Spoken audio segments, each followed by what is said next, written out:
A partir de agora, visão do momento. Informação e credibilidade. Falando de política, economia, saúde, educação e segurança pública. Mediador Dr. Ramon Butti. Visão do momento. Só aqui. Bem, ouvintes da Rádio Visão, estamos aqui hoje recebendo o Dr. Roberto Wagner, médico cardiologista, proprietário da clínica Medicor, na rua Santa Helena, 609, no bairro Tabajaras. Dr. Roberto, eu agradeço a sua presença aqui conosco e a sua predisposição em vir aqui para nós conversarmos um pouco sobre as doenças do coração, as medidas preventivas para que elas deixem de ocorrer e a necessidade de um acompanhamento médico de todas as pessoas que porventura venham a ter esse problema. Então, doutor, seja muito bem-vindo, muito obrigado. Agradeço a sua presença aqui conosco. Nós que agradecemos a oportunidade de falar sobre um assunto tão palpitante, tão interessante e que vai dar oportunidade de esclarecermos algumas questões que com certeza vão deixar a população mais bem servida. Bem, doutor, nós temos notícias de cada vez mais precocemente as pessoas estão sendo vítimas de acidentes vasculares, cardiológicos, vitimados aí com infartos e tal. O que nós devemos fazer para prevenir uma doença cardíaca? Na verdade, realmente as pessoas têm a ideia que o fato de serem mais jovens, de terem às vezes alguns hábitos mais salutares, isso as protege de ter um evento cardiovascular. E é importante que as pessoas entendam que a idade realmente é um fator agravante quando a pessoa ultrapassa os 40 anos, no caso dos homens, no caso da menopausa, no caso das mulheres, mas isso não é um apanágio que as proteja de algum tipo de evento. Existem outros tipos de doenças cardiovasculares que realmente podem vitimá-las e eventualmente ter um desfecho trágico. As doenças cardiovasculares, nós tentamos separá-las em doenças cardiovasculares ateroscleróticas, que são as mais comuns, são aquelas que causam entupimento das veias, que, claro, acontecendo no nível cerebral, vai causar o famoso derrame. Então a gente interrompe a circulação de uma determinada região e com isso a pessoa fica privada do funcionamento do cérebro, que vai corresponder às vezes a uma perda de fala, às vezes a perda de um movimento. E quando isso acontece, esse entupimento da veia acontece na parte cardíaca, vai desfechar no famoso infarto. E que acontece a mesma coisa, uma região do coração deixa de receber o suprimento sanguíneo e vai parar de funcionar. Quanto maior a repercussão desse infarto, claro que maior a gravidade da doença. Então, doutor, está intimamente ligado um problema cardíaco com um problema de um derrame cerebral? Sim, a natureza do evento é semelhante. Sempre ocorre a interrupção de uma circulação que vai depender do órgão. Isso pode acontecer em qualquer órgão. Pode acontecer no rim, pode acontecer nas pernas, pode acontecer no fundo dos olhos, na retina. Então, o evento cardiovascular ele é sistêmico, ele pode acontecer em qualquer órgão. E é claro que existe uma repercussão maior em função da gravidade quando acontece no território cerebral ou no território cardíaco. Noticiado, não só pela mídia, como de uso e costume da população, que hábitos saudáveis previnem doenças cardiológicas, O que o senhor pode dizer a respeito disso? Quais são os hábitos saudáveis, que possam evitar um problema cardiológico? Para resumir, todas as doenças cardiovasculares, quase que sem exceção, elas se baseiam num tripé de ações, ou seja, atividade física de forma regular. Nós podemos depois explicar um pouquinho melhor a questão de orientação alimentar, ou seja, o que nós estamos consumindo, qual o tipo de combustível que nós estamos utilizando e, eventualmente, o terceiro ponto de apoio, que seria a parte medicamentosa. Na questão dos hábitos de vida, que é o que mais talvez chame a atenção da população, que está acessível para todos os ouvintes com certeza, é tentar evitar alimentos que não são, na sua natureza, propícios para uma circulação, para uma nutrição adequada. Nessa questão, então, poderíamos começar orientando a respeito da questão alimentar. Existem muitos mitos, muitas ideias falsas que acabam surgindo de uma forma errônea e acabam comprometendo de uma forma até importante a orientação de alimentação. Por exemplo, vamos pegar a parte das gorduras. Nós temos gorduras que são, na parte alimentar, extremamente importantes, sadias, e gorduras que são extremamente maléficas. As gorduras, de uma forma geral, as gorduras de origem animal, são as que mais preocupam nós como cardiologistas, porque a gente sabe que está intimamente relacionado com a propensão a desenvolver entupimento de veias, como eu havia salientado anteriormente. Então toda gordura animal, seja ela proveniente, por exemplo, da banha, que infelizmente na zona rural ainda é um hábito relativamente comum, ou às vezes o bacon, que vem em praticamente todos os sanduíches que a gente observa no comércio, seja a gordura que vem na picanha, que fica rendando e claro que estimula o sabor e com isso o consumo acaba sendo um pouquinho maior. Toda essa gordura de origem animal, ela acaba sendo ruim. Então, quando formos selecionar algum alimento para alimentar, talvez a gente pudesse ter um pouco mais de bom senso e evitar esse tipo de alimento. Mas dentro da gordura animal também eles são necessários, para vocês terem noção, a gordura animal, que é o famoso colesterol, ele é importante na fabricação de vários hormônios do nosso organismo, na constituição da parede das nossas células. Então é um alimento que é importante. E aonde que a gente encontra esse colesterol, entre aspas, de uma forma mais amigável? Por exemplo, os ovos, né? O ovo, que até muito pouco tempo era considerado um vilão, hoje nós sabemos que é um constituinte importante da dieta. Além dele ter essa questão de um colesterol que não é tão ruim, e o ovo, principalmente a gema, tem uma substância chamada lecitina, que protege muito nossos órgãos. Outra gordura que a gente ouve falar muito são a questão das gorduras de origem vegetal. Então todas as gorduras vegetais, por definição, elas não têm colesterol. Elas só se tornam ruins quando a gente faz a cocção, quando a gente faz o aquecimento dela para fazer fritura. Então nós conseguimos fazer uma modificação na estrutura da molécula da gordura e ela acaba se tornando uma gordura extremamente ruim, às vezes até mais do que o próprio colesterol. E essa gordura que o senhor está dizendo seria uma comida feita com manteiga? Com manteiga... É quando ela tem essa mudança das moléculas. Não, é muito comum os empresários, né, divulgarem seu produto, falar, por exemplo, óleo fulano de tal, isento de colesterol. Na verdade, não existe nenhum óleo que tenha colesterol. O que faz o colesterol ser biologicamente melhor é uma questão chamada de gorduras insaturadas. Quanto mais gorduras insaturadas ou poliinsaturadas tem esse óleo, melhor ele é biologicamente. Mas se nós levarmos para a panela e aquecermos, isso vira tudo a mesma coisa. Então, o problema é a cocção. Biologicamente, os óleos são mais interessantes quando consumidos in natura, seja para temperar uma salada, para fazer algum tipo de adição, mas que não sofra o processo de aquecimento. Com relação especificamente à atividade física, doutor, qual a recomendação médica para tal? Né? O acompanhamento de um profissional especializado na área, um roteiro de exercícios a serem feitos, o que o senhor recomenda à população? É um questionamento muito interessante porque é uma dúvida muito comum. O que acontece é a atividade física nós dividimos em atividades isotônicas e isométricas. Traduzindo é o seguinte, o isotônico é a atividade física que não implica num esforço físico maior, tipo caminhar, nadar, correr. E os exercícios isométricos são aqueles exercícios que exigem força, por exemplo, a musculação.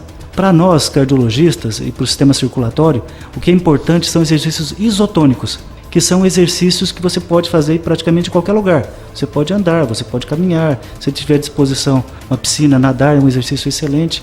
Mas para esse tipo de atividade, independente da faixa etária, é importante primeiro passar por uma avaliação médica, seja um clínico ou eventualmente quando dirigido um cardiologista, mas é importante sempre passar por um médico para que ele faça a sua avaliação de risco e solicite as orientações no sentido de exames que são necessários para que você possa fazer atividade física e não corra nenhum risco desnecessário. Em relação aos exercícios, em média, o que nós orientamos é que a pessoa tenha pelo menos 180 minutos de atividade física por semana, que corresponderia, parece muito, mas não é, corresponderia mais ou menos a 30 minutos durante 6 dias da semana ou 1 hora em dias alternados. Por que nós dizemos dias alternados? Porque não deve ter uma interrupção maior do que 72 horas. Porque se o corpo entender que você ficou 72 horas sem atividade física, ele não precisa se ajustar, não precisa se colocar de uma forma que ele produza substâncias que vão ser benéficas para o seu funcionamento. Interessante. As pessoas, na verdade, não conhecem o mecanismo de funcionamento do corpo humano.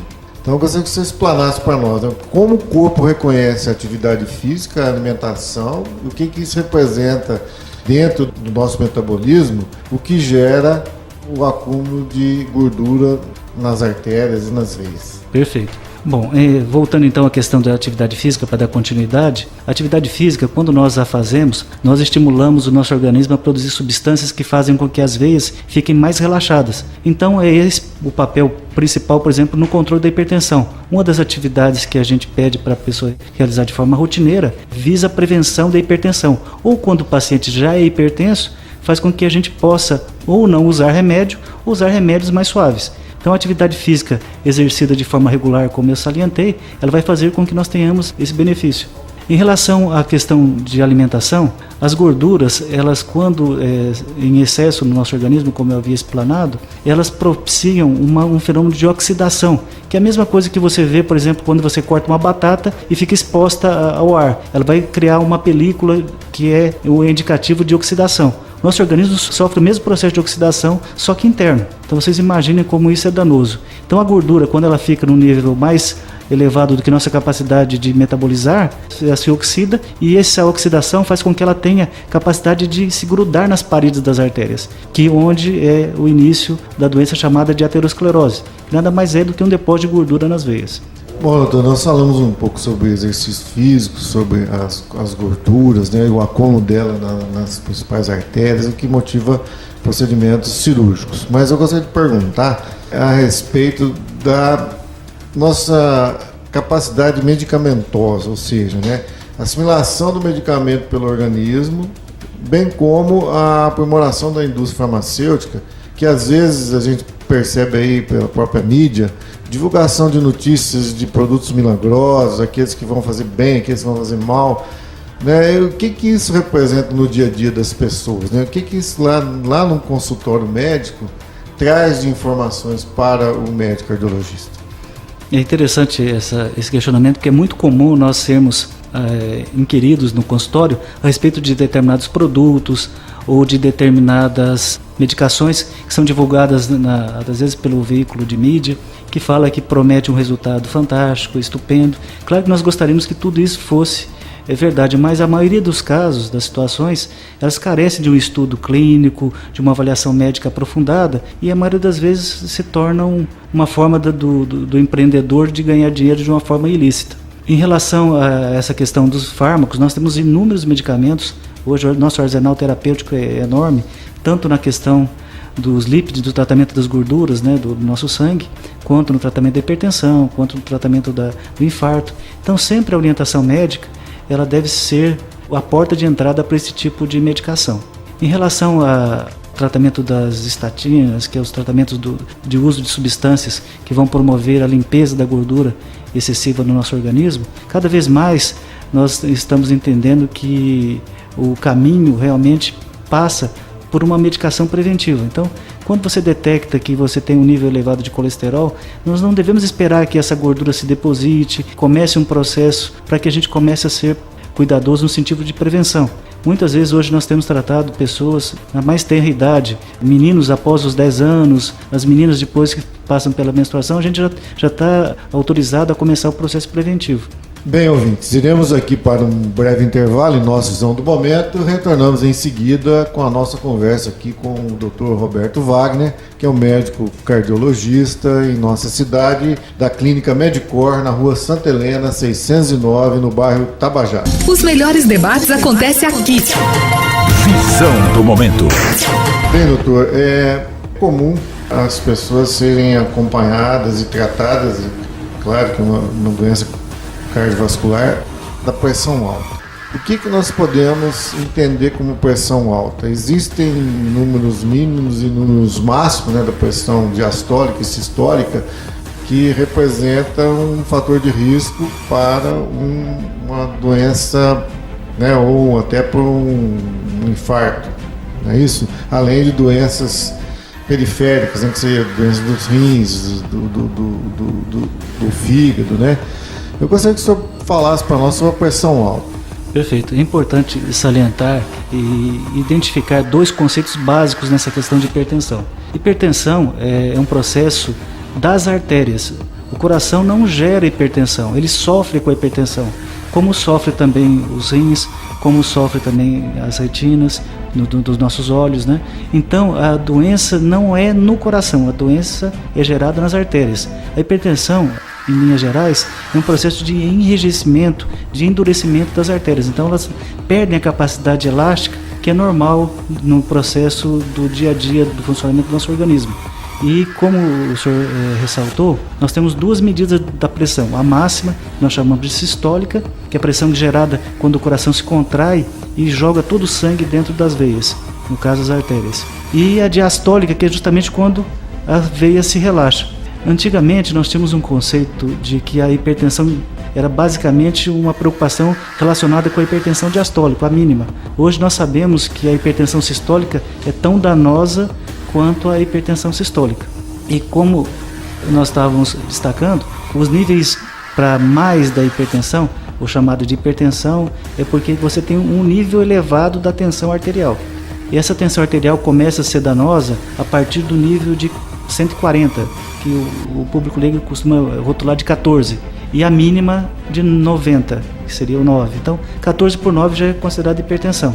Nós temos um nível limítrofe, dependendo do perfil do paciente, que nós podemos considerar já hipertensão, que é quando a pessoa tem às vezes 13 por 8,5, se ele for diabético, se ele já tiver algum tipo de problema prévio no sistema cardíaco, nós já podemos então, estamos autorizados a rotulá-lo também como hipertenso. Mas de uma forma geral, 14 por 9 é a linha de corte. E aí já entra com a medicação. Sim, é importante determinar também que a hipertensão não se baseia numa única medida. Então existem uma série de ações técnicas, quando nós vamos aferir a pressão, que elas precisam ser respeitadas para que aquele valor seja entendido como um valor realmente normal ou realmente anormal. Por exemplo, a pessoa tem que estar sentada, relaxada por pelo menos uns 5 minutos, e o manguito, que é aquele aparelhinho que a gente coloca para envolver o braço, ele tem que ter uma dimensão específica. Então, se for uma pessoa mais obesa, ele precisa de um manguito especial, sob pena da gente fazer uma aferição totalmente equivocada e rotular às vezes o paciente como hipertenso quando na verdade não é. E esses equipamentos que são vendidos, chamados medidores de pressão eletrônica, são confiáveis ou não, doutor? Nós temos marcas extremamente confiáveis, inclusive para nós podermos fazermos experimentos médicos. E temos alguns, infelizmente, principalmente esses que entram clandestinamente no país, eles não têm uma aferição, não têm um sistema de vigilância que permita que a gente valorize aquela informação. É importante, como eu havia frisado anteriormente, sempre ter uma supervisão de um médico ou de alguém da área de saúde que possa corroborar aquela medida e claro, validar o aparelho para poder a gente fazer o acompanhamento.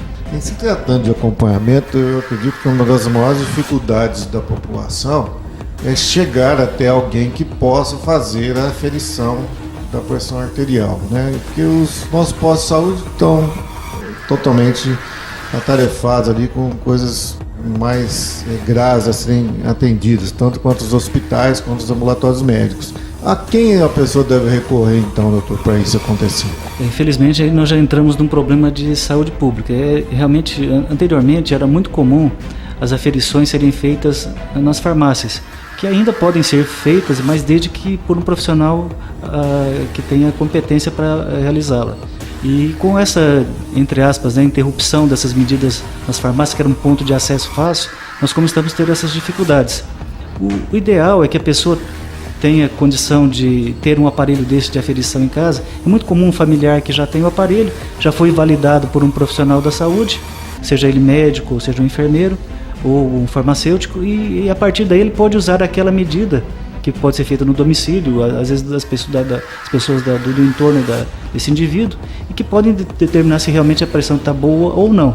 Estando boa, claro, e a gente pode esperar de uma forma tranquila o agendamento de uma consulta, o agendamento de um atendimento do posto de saúde, e se tiver uma situação inusitada, um valor que seja discrepante, aí é melhor a gente recorrer a um pronto-socorro, sabendo de toda a espera, toda a dificuldade que vai ter, mas em princípio a gente não pode dar chance para o azar. Exatamente, né? Porque caso seja detectado uma alta na pressão, mesmo que seja momentânea, a pessoa tem que ser medicada, né, doutor? Perfeito. Porque uma pressão alta também pode provocar uma arritmia cardíaca.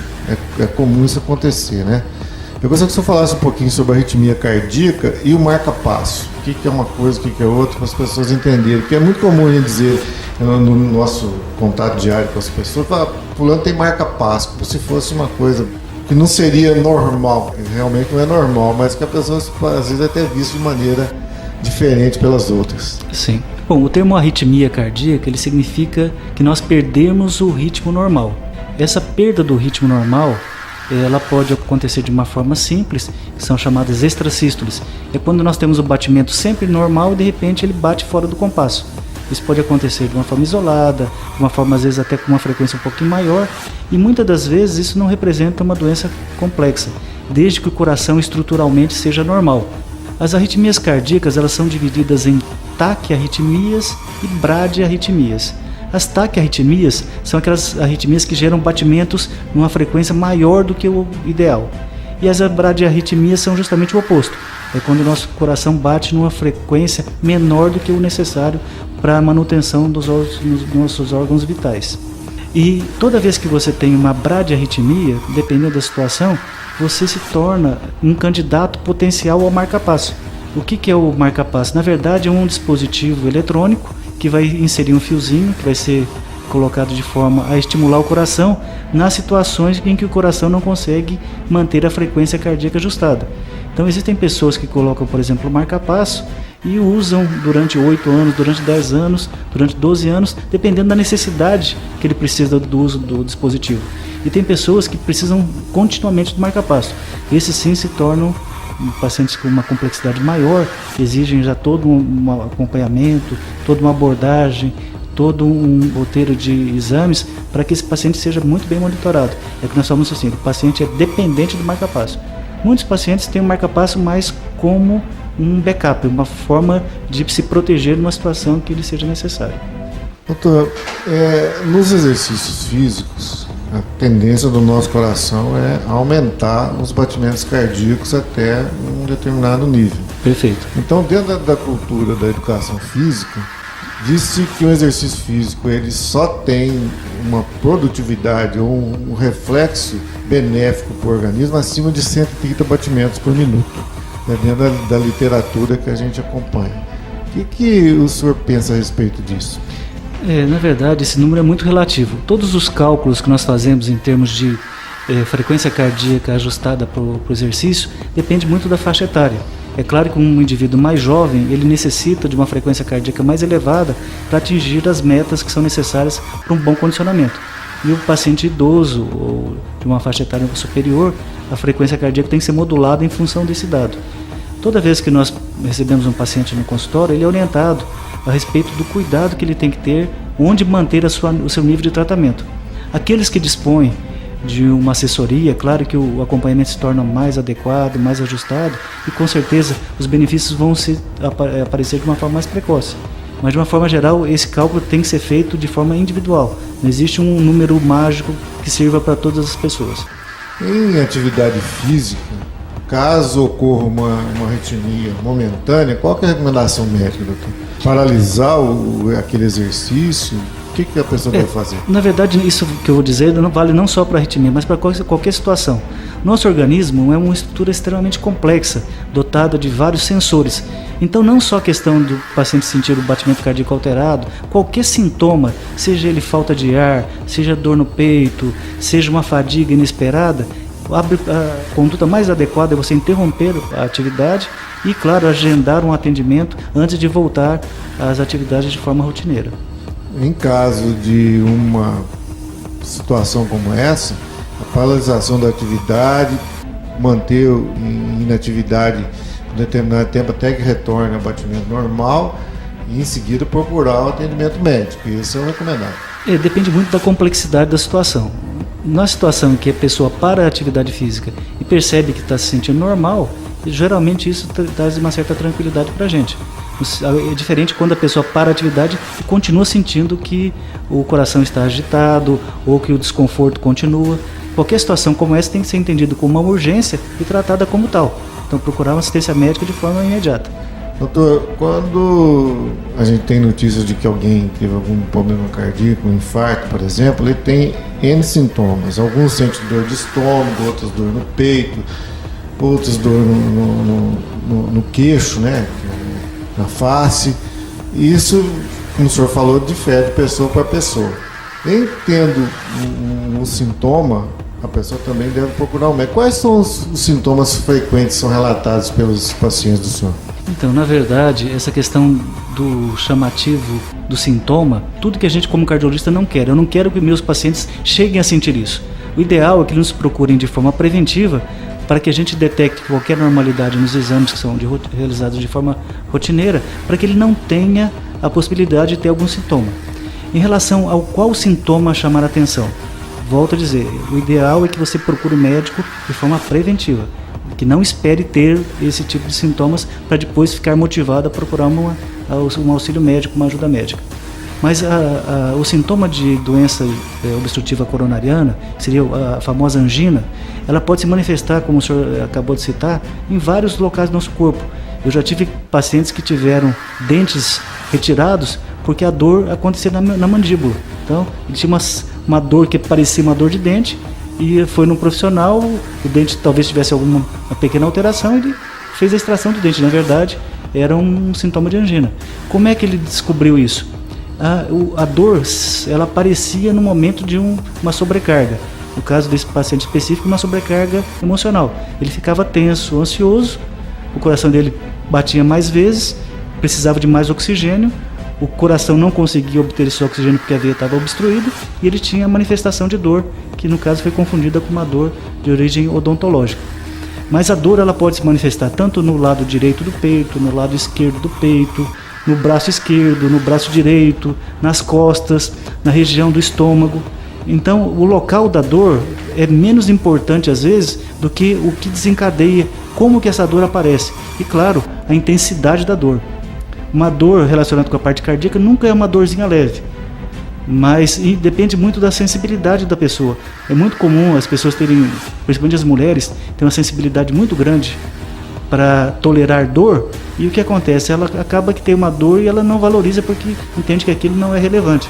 Ao contrário dos homens, né? Os homens, o limiar de dor geralmente é menor e às vezes uma dor que para uma mulher seria praticamente normal, para ele se torna extremamente relevante.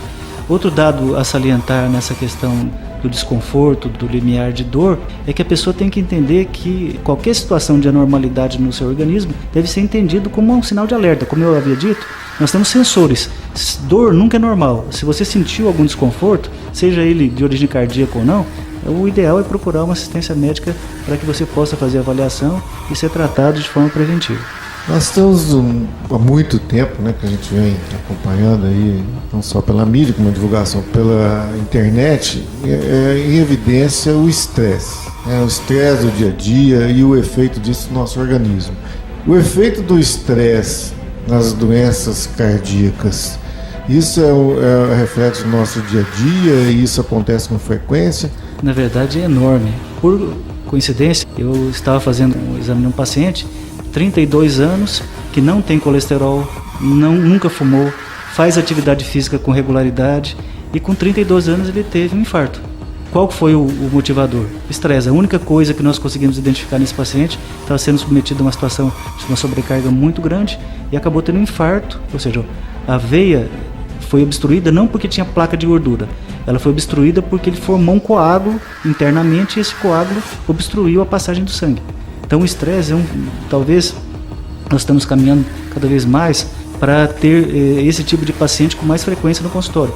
São os pacientes jovens que são submetidos a uma cobrança, uma sobrecarga e acabam tendo um evento, mesmo fazendo todos os cuidados que são necessários.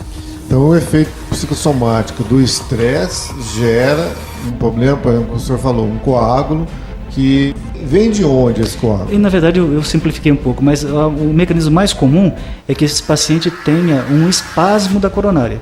Então a coronária, ela, pelo estresse, ela se contrai como se contrai qualquer outro órgão que tenha musculatura. Ele se contrai e pela manutenção do fechamento da artéria, o sangue não consegue circular, ele fica algum tempo parado ali e forma um pequeno coágulo. Mas o mecanismo, geralmente o mecanismo subjacente, o mecanismo por trás disso é uma doença chamada vasoespasmo, que realmente a tendência da gente é cada vez encontrar com mais frequência. O senhor citou aí um paciente que não tinha problema de colesterol. Nós temos o colesterol básico, o colesterol bom, o colesterol ruim. O que isso representa para a nossa saúde, doutor? Então, na verdade, nem sempre o bom é tão bom e nem sempre o ruim é tão ruim. O que acontece? Nós tínhamos, talvez até uns 3, 4 anos atrás, um conceito de que o HDL, que é o famoso colesterol protetor, quando você o tinha elevado, você estava praticamente com seguro de vida. Saberíamos que aquele paciente raramente iria ter depósito de gordura nas veias. E com os estudos, o aparecimento de casos com HDL alto e infartando, nós podemos identificar que hoje nós temos várias frações de HDL. Então, nós temos alguns HDLs que são bons realmente, outros que são indiferentes e alguns que são até ruins. Da mesma forma, o LDL. Nós temos o LDL, nós conseguimos fazer uma subtipagem do LDL, que é o famoso LDL pequeno e denso.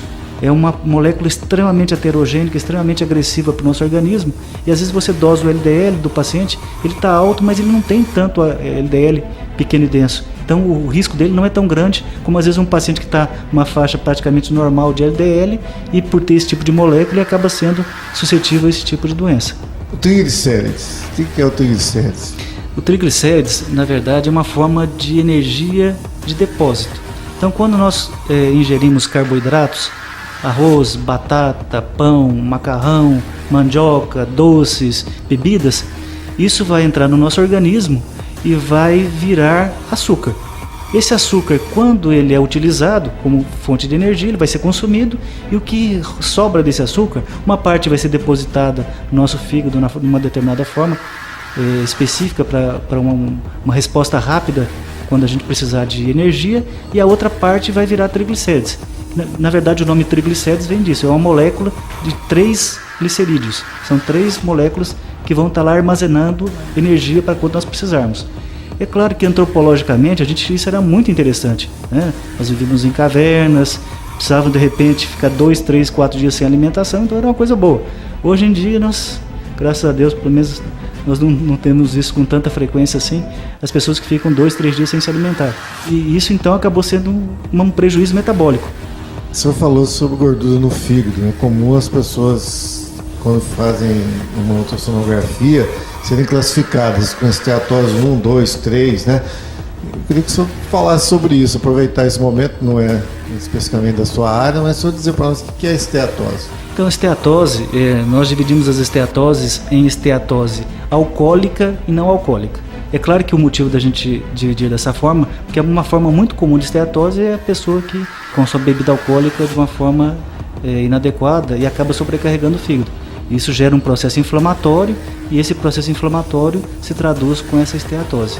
E a outra forma não tão infrequente também, que é a esteatose não alcoólica, é a pessoa que tem níveis elevados de gordura no sangue. O fígado é um grande órgão de depósito, é o nosso armazém. Então todas as substâncias que precisam ser guardadas, como eu acabei de citar, o triglicérides, o próprio colesterol, ele vai ser depositado no fígado. E um depósito que é realizado de uma forma além do que o nosso organismo tolera, que é adequado, vai se traduzir numa doença chamada de esteatose, que nada mais é do que gordura no fígado. Para a esteatose não alcoólica, basta muitas vezes só o emagrecimento, a atividade física regular, que a gente consegue regredir a esteatose do grau 3 para o grau 2, do grau 2 para o grau 1 e voltar ao normal. O problema da esteatose é que se ela não for combatida, esse processo inflamatório crônico pode gerar uma doença muito complicada, que é a cirrose. Na verdade, é a formação de microcicatrizes em praticamente todo o fígado, que acaba levando à insuficiência do órgão. Que está ligada também à gordura abdominal. A gordura abdominal, a famosa gordura visceral, ela é uma forma de depósito também. Só que nosso organismo ele tem uma predileção primeiro para guardar no fígado e depois guardar no tecido da gordura visceral. Isso é claro que é muito individualizado. Tem pessoas que conseguem fazer esse processo de uma forma maior num ou no outro órgão, mas todas as duas indicam a mesma coisa. Indica que a pessoa está tendo uma carga de gordura no seu organismo maior do que deveria. Gostaria que o senhor ficasse à vontade para falar, ficar aí no seu critério, para esclarecermos a população sobre as doenças cardíacas. Eu acho que um detalhe importante que nós não poderíamos deixar de falar numa avaliação sobre o risco cardíaco, o risco cardiovascular, é lembrar de 2 doenças que são muito complicadas. Primeiro, o diabetes mellitus, né? Eu acho uma doença importante a gente lembrar o tanto que é importante o cuidado com essa questão das taxas metabólicas de açúcar no sangue. Para vocês entenderem como nós entendemos o paciente diabético, um paciente que teve um infarto e que não é diabético, um paciente que é diabético e não teve infarto, para a gente é o mesmo risco. Então todos os índices que nós usamos para controlar, para manter o grau de estabilidade, de proteção do paciente, são exatamente iguais no paciente diabético que não teve infarto e no paciente que não é diabético que teve infarto, para vocês terem uma noção da complexidade da situação. E outra, um apanágio que a gente precisa realmente fazer uma mudança de modelo, é o tabagismo. Um hábito extremamente pernicioso, que que deve ser combatido. Eu brinco no meu consultório com meus pacientes e digo assim: tudo a gente negocia, menos o cigarro. Nós sabemos que basta apenas 1 ou 2 cigarros por dia para aumentar o risco cardiovascular. Nós temos vários estudos que mostram que às vezes o consumo de 1 a 2 cigarros por dia aumenta em mais de 50%, em alguns estudos até 70% o risco de infarto. Então, isso para falar de uma doença grave, mas sem falar dos outros problemas, que é o câncer de pulmão, a doença pulmonar obstrutiva crônica. Então, são doenças que a gente tem que sempre estar alertando a população para evitar esse hábito. No caso do diabetes, manter um cuidado relacionado não só com a alimentação, mas com a atividade física e, claro, a supervisão de uma assistência médica. A ideia, como a gente já havia comentado, né, é que a atividade física e a dieta sejam os 2 apoios associados com o terceiro apoio, que seria a medicação, para que a gente mantenha um paciente fora de risco cardiovascular, ou pelo menos minimizá-lo ao máximo. E é claro que uma pessoa que faz uma atividade física regular, que tem um controle sobre a sua alimentação, vai conseguir manter o seu corpo dentro do que nós chamamos de índice de massa corpórea adequado. Bem, doutor, eu agradeço a sua presença aqui conosco e passo as suas considerações finais aí. Mais uma vez eu gostaria então de agradecer a oportunidade e, claro, sempre nos colocarmos à disposição para qualquer esclarecimento que possa auxiliar a nossa população. Bem, ouvintes, nós falamos hoje aqui com o Dr. Roberto Wagner, médico cardiologista da nossa cidade, proprietário da clínica Medicor, que fica na Rua Santa Helena 609, no bairro Tabajaras, onde ele atende diariamente. Nós estamos lá realmente no bairro Tabajaras, na Rua Santa Helena 609, à disposição para poder fazer as avaliações. Nós também dispomos na clínica dos exames que são necessários para a gente poder esclarecer os casos específicos e, como eu havia ressaltado, será um prazer recebê-los lá para a gente poder orientá-los e cuidar bem da sua saúde. Bem, ouvintes, encerramos aqui a nossa conversa com o Dr. Roberto Wagner. Gostaríamos de agradecê-lo sinceramente por todo o seu trabalho, bem como pelas excelentes palavras que eu acredito que a população vai entender e procurar assimilar para que nós tenhamos cada dia mais uma melhor qualidade de vida e, consequentemente, uma prevenção nas doenças cardíacas. Os melhores debates acontecem aqui. Visão do momento. Só aqui. Visão FM.